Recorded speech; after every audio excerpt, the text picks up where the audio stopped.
Hi, my name is Dan Tartaglia. This video is meant for new drone pilots or pilots who may not know the basics of how to determine where to legally fly a drone. I am not going to go into deeper dive topics like temporary flight restrictions and places you typically cannot fly like national parks because there are so many different situations out there. Quick disclaimer, the contents of this video are from my personal experience to determine airspace authorization and request it when needed. I've done this process via computer or iPhone. Nothing is set in stone here. You may and will find better solutions now or in the future. We will go over uncontrolled airspace you can quickly get authorization for, and briefly go over airspace you would need to request and wait for authorization from a specific airport or the FAA drone zone. First things first, if you are a recreational drone pilot, you need to get the Trust Certificate. It stands for Administrator of the Recreational UAS Safety Test. If you have a Part 107 license and you are always flying under Part 107 rules, you do not need to get the Trust Certificate. However, it is recommended you do so anyway since it's a cakewalk compared to the Part 107 exam and nice to have just in case you need it. I do not get paid for saying this, but I got my Part 107 license after taking the Pilot Institute course. I mention them because it's a great way to study for the Part 107 license, but you can also get your Trust Certificate from their website for free.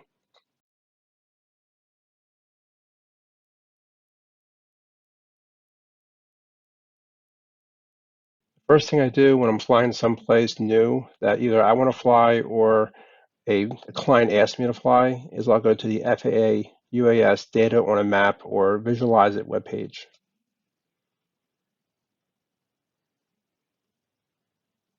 And I know of a place here. Let me find it.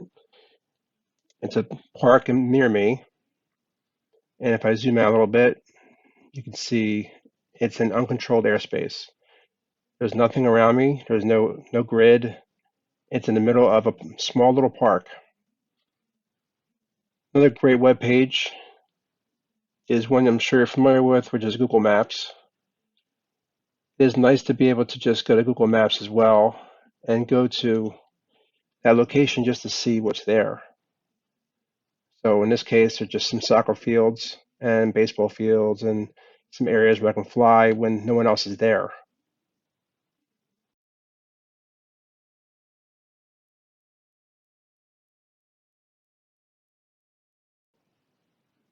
Let's say I want to fly a different location. I'll get rid of that address there, and let's try.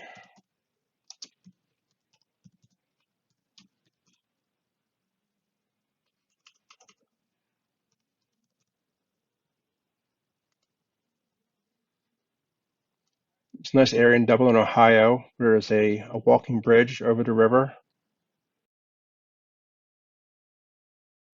If I go to here, to Google Maps,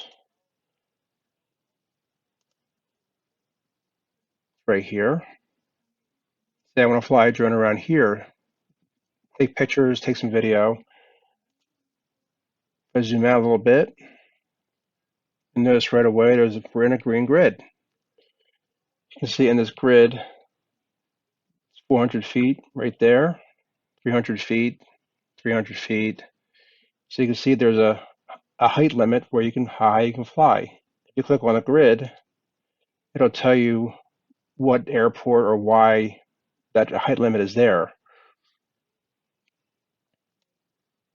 So I can't fly there unless I get permission because of this grid. And the highest I can fly without a lot of permission is really 300 feet if I want to fly in this grid right here, let's say. So what I would do is, under air control, first I can grab this address here, Control C or copy, and then go to air control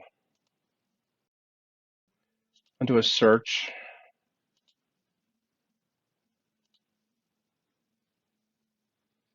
And I can zoom in here. It'll show me the same grid. So I'll zoom up here a little bit. So this is the grid for 300 feet. and this is the location that I wanted to fly. And there's a little different ways you can show the map if you want to see different things. I'll keep it the way it is though. But I want to fly around this bridge in this general area. So let's say I place a marker there, and if I look down here, it'll tell me what's going on in that area. I hit Lance, and I'd say when I want to fly. I want to fly Sunday, 12 p.m., 2 hours at 300 feet.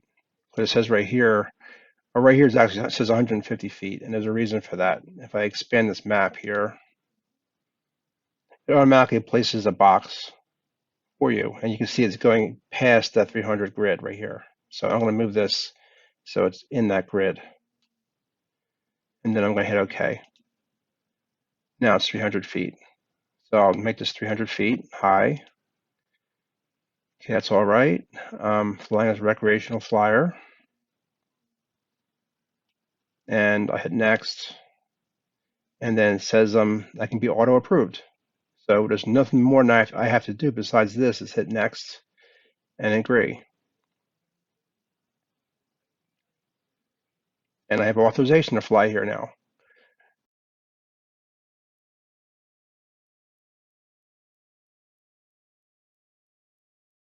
Once I have authorization to fly there and have a DJI drone, I have to use the DJI FlySafe app to get a unlocking request or permission to fly there.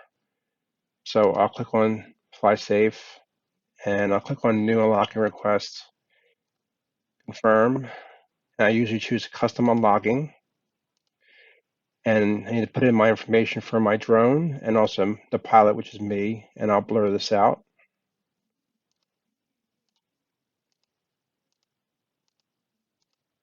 And hit next.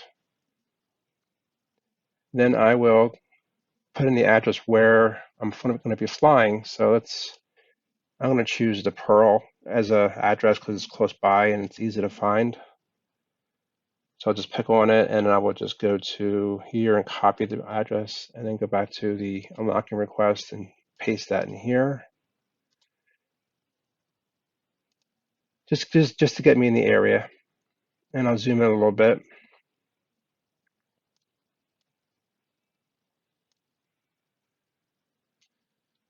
And I can choose a satellite if I want to, so I get a better idea of what I'm looking at here.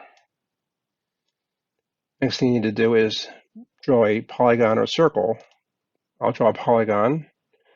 So if I go back to here, I get an idea. It's just above the bridge, and it's below Teller. So I'll just, for now, I'll just draw a box just as an example. Maybe I'll just put it one here. Say I want to fly in this area right here.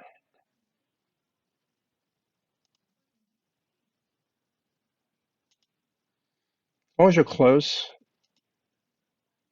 you're good. And then I'll give it a name.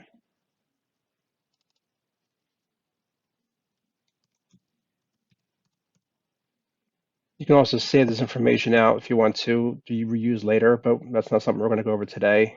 I hit OK. And once that's in there, I'll choose the start date I had. What did I have from the FAA, which is Sunday. I'll choose my altitude, just 300 feet. And I'll choose my reason for flying there, which will be photos. Next, I'll upload that PDF I had created a few minutes ago.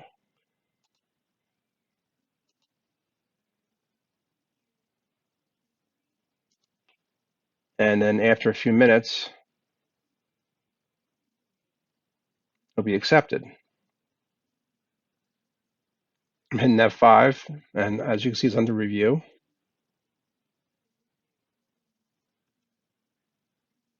And now it was accepted by DJI to fly there.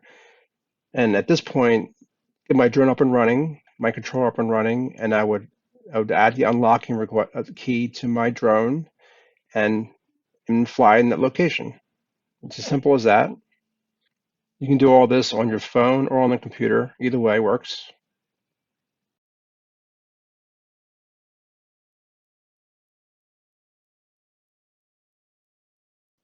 Let's say I want to fly to a new location. So I want to fly here, around where I live, let's say. I don't live here, but I'm just using it. This is just an example.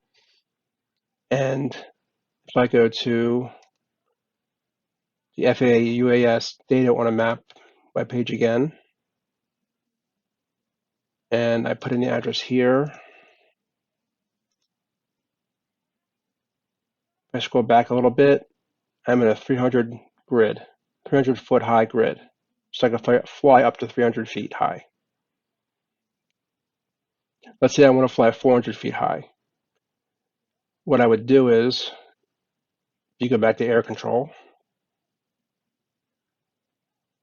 and I go to search here, put the information, which is already here, and we hit Lance, and let's go to the map again, expand the map, and to make this box so that it fits within that grid, so that it's not covering multiple grids for this example.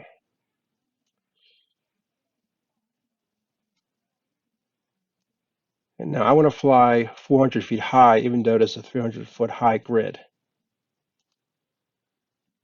And let's choose a day. You can't, if you want to fly higher than the grid allows you to, you have to give a 72-hour notice, I believe. So I'm going to pick Tuesday, let's say, instead of tomorrow. And we'll just choose, for the heck of it, 12:45 p.m., 2 hours. And I'm eligible to offer auto approval up to 300, but I want to fly 400. Now it says eligible for further coordination as a commercial pilot. If I'm a recreational pilot, you're not eligible. So you only have the ability to fly higher than the grid allows if you're a commercial pilot. If you're not a commercial pilot, you do not have that ability. If you are a commercial pilot, you can pick 400 feet and you can hit next. And then you're eligible for further coordination. And it's basically telling you that you chose to fly higher than 300 feet, and you need a special authorization to be able to do so. And you can read this information that's in here, but I'll hit next. And then there's a lot of information here about the terms, but in reality, down here at the bottom is where you have to put in why you want a special authorization to fly higher than 300 feet. I would put in here, I need to take photographs at 400 feet for a real estate agent of a property, let's say, and I'll be flying just for an hour, and that'll be it. And I have a day already specified. I hit agree and submit. It's up to them to give you the authorization or not. The more time you give them, the better chance you have of getting authorization in some cases. If you only put in Tuesday, let's say, and today is Friday, that's only a few days. You may want to give a few weeks at least. There's only a certain number of people who give authorization at the different airports. So then I would hit agree and submit, and then I would try to get authorization. And you typically will get authorization as long as you give them enough lead time. Again, it depends on how many authorization requests that airport gets and how many people they have to look at them. The other option you have is to go to if you are a Part 107 commercial pilot, is to go to the drone zone, FAA drone zone, which is right here. And if you log in here, you can also request authorization to fly there above the grid height. Depending on the authorization and depending on the airport, I may decide to go directly to the FAA drone zone instead of using the airport for authorization. And it really depends on your preference. What's most important, I believe, is to give enough notice. And I give now at least 2-week notice whenever I want to get authorization if I can. I had a client recently that only gave me a few days notice, and unfortunately the FAA didn't have a chance to review the request in time because they get so many requests. So it's best to give as much notice as possible so they can have time to look at the request and either approve or deny it. I hope at least some of you find this video useful, and if you have any questions, please let me know. Thank you. Bye.